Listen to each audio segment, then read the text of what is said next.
Boa tarde, eu sou a professora Camila Prado e vou trabalhar com vocês a disciplina Teoria Literária. Obrigada pelas sugestões, pelas contribuições que vocês forem fazendo desde já no SIGA, que é a plataforma pela qual eu estou sendo monitorada pela instituição. Então, eu sugiro que sempre que vocês puderem, possam dar uma olhada pelo SIGA, nos materiais que eu vou acrescentando, no fórum que eu vou fazendo para debate, mas concomitantemente, como eu falei dentro do SIGA, eu vou estar fazendo essa postagem no Google Sala de Aula, que eu sei que é uma das plataformas também que vocês utilizam.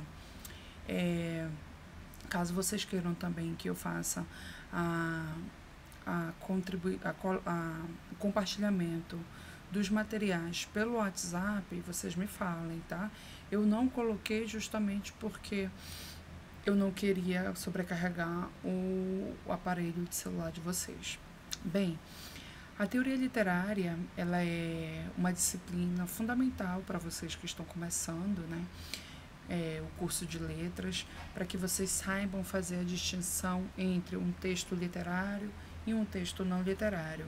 Então, a proposta da disciplina é justamente a de fazer com que vocês consigam identificar as características de um texto literário. Bem, nesse slide aqui eu coloquei linguagem, expressão, arte, literatura e teoria literária. Por quê? Porque a teoria literária, ela está dentro de uma caixa maior, que é a linguagem, né?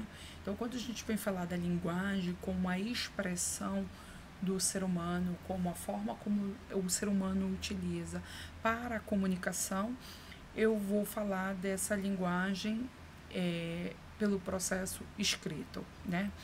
Mas quando a gente vem falar dessa escrita, a gente vale lembrar que a escrita, ela chega para nós no processo da chegada dos portugueses, na chegada dos europeus, com a chegada com as grandes navegações, né? Então, ali nós temos a aquisição da tecnologia, que é a escrita. E aí, essa escrita, ela também vai mostrar um outro meio de comunicar, que não é só um texto básico escrito, mas também a de criar realidades, né? A de criar sensações dentro dessa escrita, que é a literatura. Então, a linguagem como expressão, essa expressão por meio da arte, e que arte é? A literatura. Porque quando você vai ler sobre o que é literatura, a gente vai vamos ler, ouvir, não, vocês vão encontrar inúmeros conceitos, mas um deles é que a literatura é a arte da palavra, né? É a forma estética que eu tenho da palavra. Então, a teoria literária é a disciplina que vai tornar essa literatura como um objeto de estudo, né? Então, eu vou utilizar a literatura para identificar as características de um autor, para identificar o momento em que ela foi escrita, o porquê dela ter sido escrita daquela forma pela sociedade, por uma análise da sociedade, por uma análise da psicologia ou religião, enfim, existem inúmeras formas de fazer essa análise. Mas nesse sentido, eu estou falando talvez de uma crítica propriamente dita, né? Mas quando eu vou falar dessa teoria, é fazendo a análise do texto. Por que eu tenho uma poesia que se diferencia de uma prosa? E aí eu deixo duas reflexões que foram as reflexões que eu já deixei anteriormente lá no SIGA, para que vocês façam os comentários no fórum de o que é teoria e o que é literatura. Bem, quando eu vou falar da teoria, eu vou para um conceito básico de dicionário, que me diz que a teoria é um conjunto de regras. E aí eu também tenho a teoria como um conhecimento organizado. Mas quando eu estou falando da teoria literária, eu estou falando dessa teoria como um conhecimento organizado por meio das figuras de linguagem, pela a quantidade de sílabas, pela métrica, pela rima. São essas características que vão fazer com que eu analise essa teoria, eu analise essa literatura. Tá tudo bem? E aí, o que é a literatura? A literatura, ela é um dos objetos do saber do homem, né? Esse homem que se diferencia do animal justamente por essa aquisição da escrita, por essa aquisição da expressão pela literatura, em que eu recrio realidade, em que eu provoco sensações, em que eu faço com que o leitor ele consiga viver aquela realidade por mim descrita. Então, a literatura, o que se diferencia dela de outros textos literários, propriamente dito, não literários, desculpa, é o quê? É porque eu tenho uma estética. Eu tenho um fundo estético que vai fazer essa distinção. Eu tenho algumas funções que vão fazer com que eu compreenda o que é um texto literário e o que não é um texto literário. A partir daquelas funções da literatura, né, em que a literatura ela vai provocar uma catarse, em que a literatura ela vai ser muitas vezes um texto atemporal, ela sincroniza por meio de sentimentos, tempos distantes dos atuais. E aí ela também, a literatura tem um papel importantíssimo na formação da nossa identidade, quando, por exemplo, eu busco, a partir do meu conhecimento de mundo, a partir da minha realidade, fazer com que aquela literatura se destaque e que ela me identifique dentro de tantas outras já produzidas.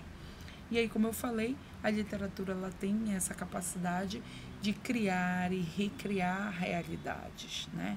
Ela faz com que eu, que nunca viajei a Londres, ao ler Jane Austen, eu possa me transportar para o século XIX, eu possa me transportar para Londres do século XIX, né?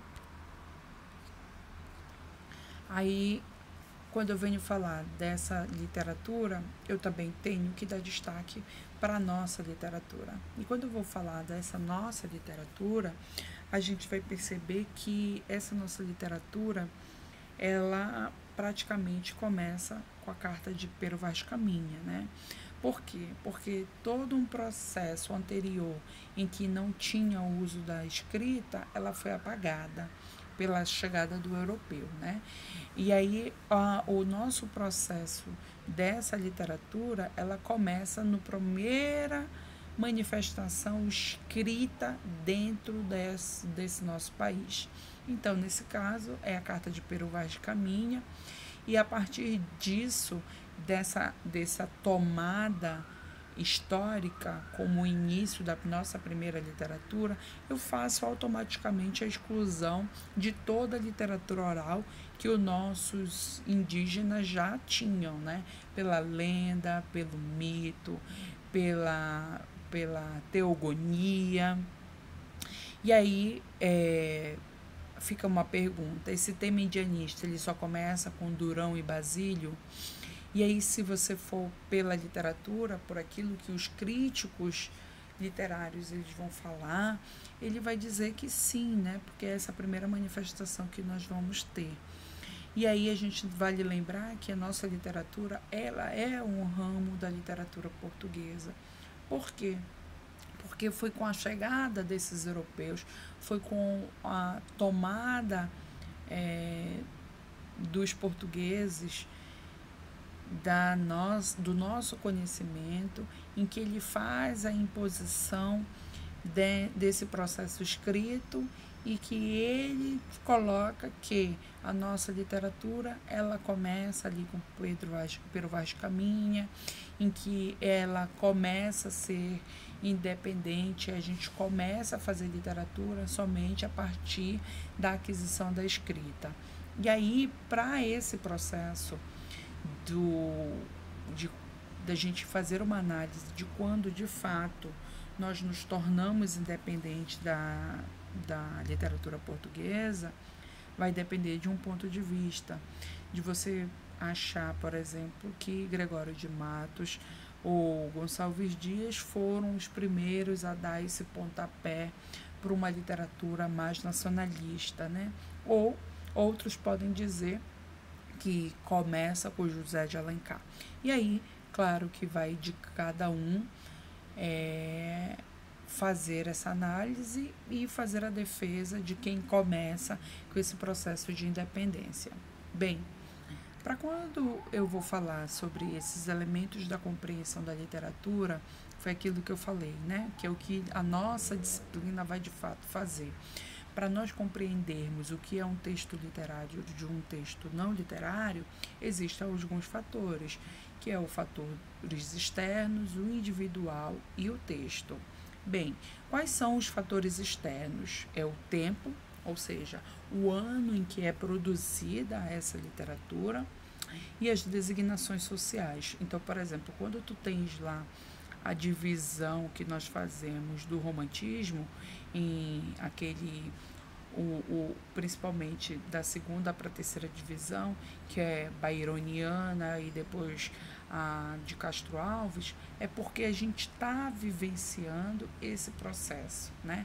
Então, essas explosões sociais, elas, querendo ou não, elas ficam refletidas dentro da literatura.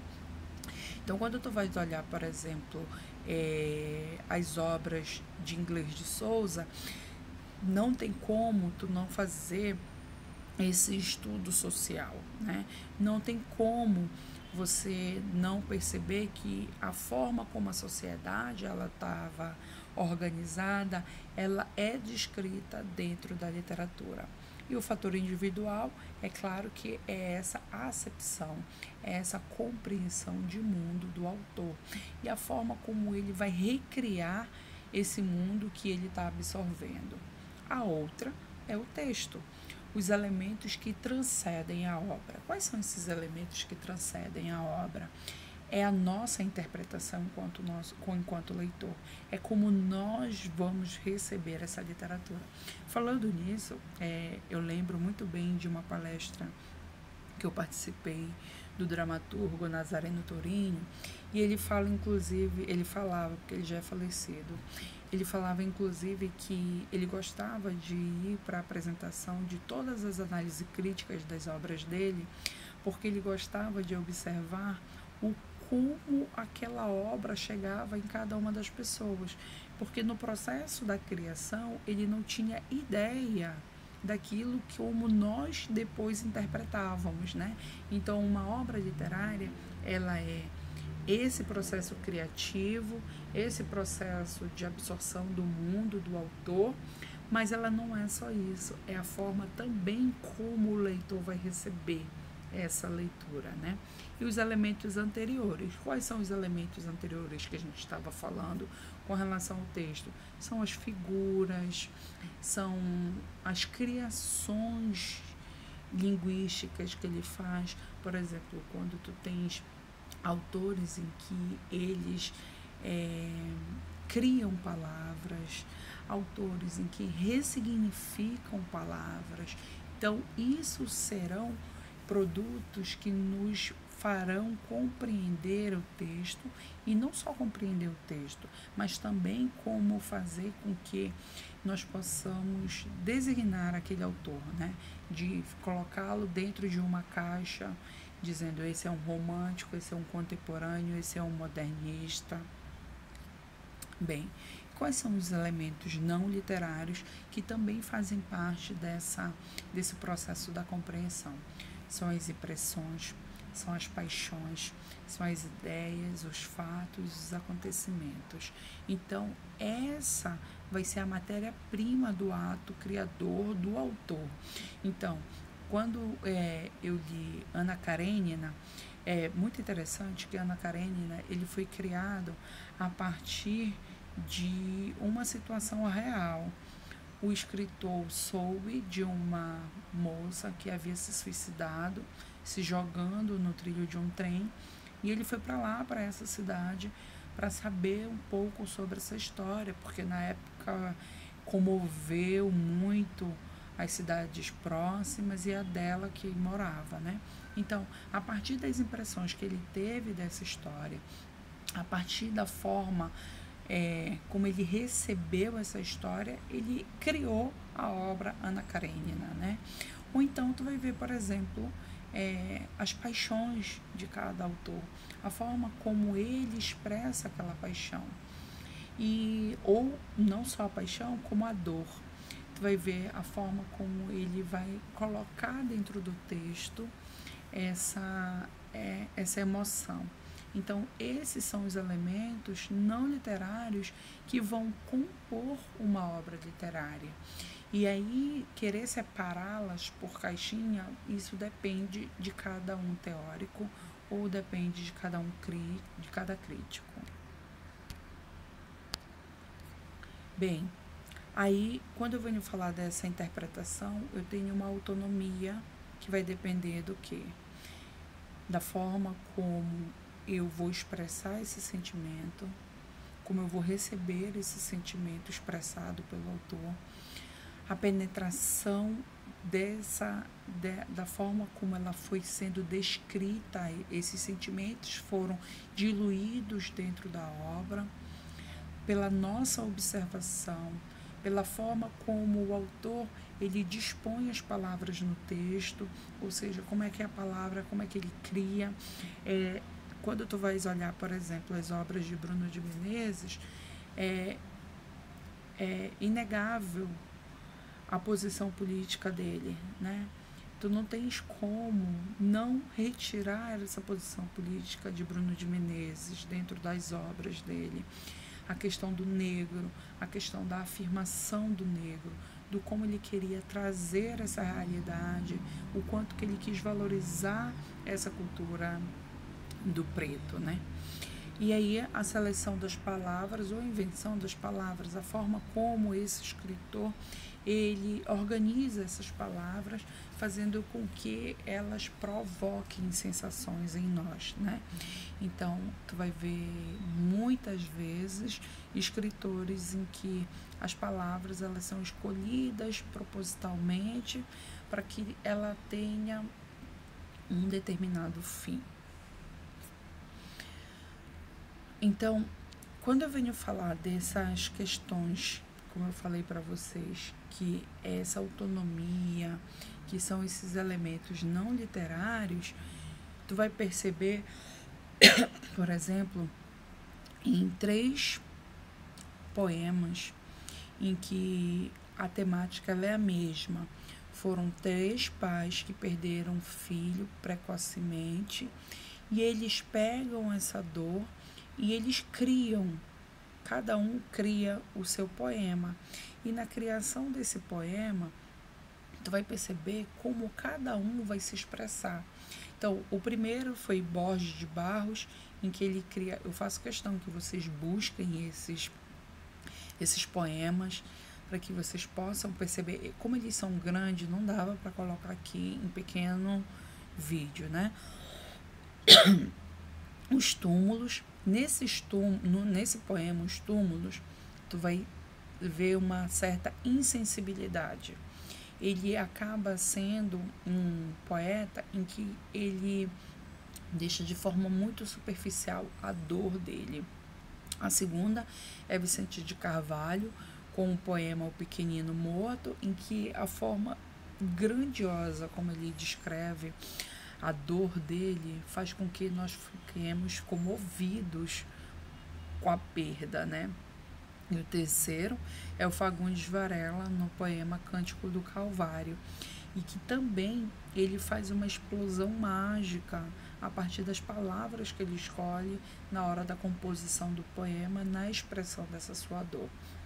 E aí, eu coloquei aqui vocês em amarelo que o ponto de partida que cada um deles tem em comum é a emoção que cada um sentiu na perda do seu filho. E a chegada dessa situação é como cada um de nós recebemos. Então, muitas pessoas no Borges de Barros fala dessa insensibilidade, mas aí isso requer muito mais atenção para a forma como nós recebemos do que uma crítica de fato a ele. Então, o que a gente precisa lembrar que a literatura é um conjunto de obras, não de fatores e nem de autores. Então, o que a gente vai estudar na literatura são as obras dos autores. Muita gente acaba errando, pecando em querer fazer o atrelamento da obra com a vida do autor. Não que você esteja 100% errado, não é isso. Acontece que muitas vezes a vida dele não tem a ver com a obra, tá?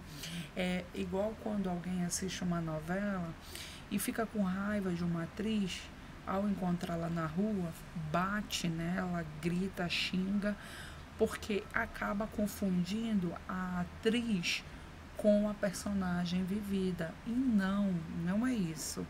Ela empresta emoções, ela empresta sentimentos, mas eu não posso fazer essa confusão entre biografia e obra.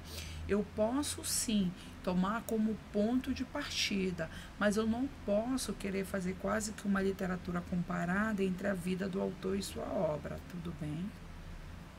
Então, o poema, ele revela sentimentos, ideias, experiências, e o romance, claro que ele vai também expressar esses sentimentos, essas ideias. A diferença entre esse romance e o poema é que o romance ele vai ser muito mais amplo. Por que ele vai ser amplo? Porque dentro desse romance eu vou ter a questão do tempo cronológico, eu vou ter as personagens, eu vou ter uma série de relações sociais em que ele vai fazer uma descrição muito mais detalhada que o poema, né? Às vezes tu pode, se tu for apaixonado por Bruno de Menezes, tu vai dizer assim mesmo, nada a ver, Camila. O Bruno de Menezes, no poema dele, então é quase que um romance, porque ele faz isso também. Mas aí, se tu for observar dentro de um romance, a profundidade como isso é tratado, quem é fã de Machado de Assis, tu vai perceber, né? A forma tão profunda como ele aborda as questões sociais, as questões das relações humanas.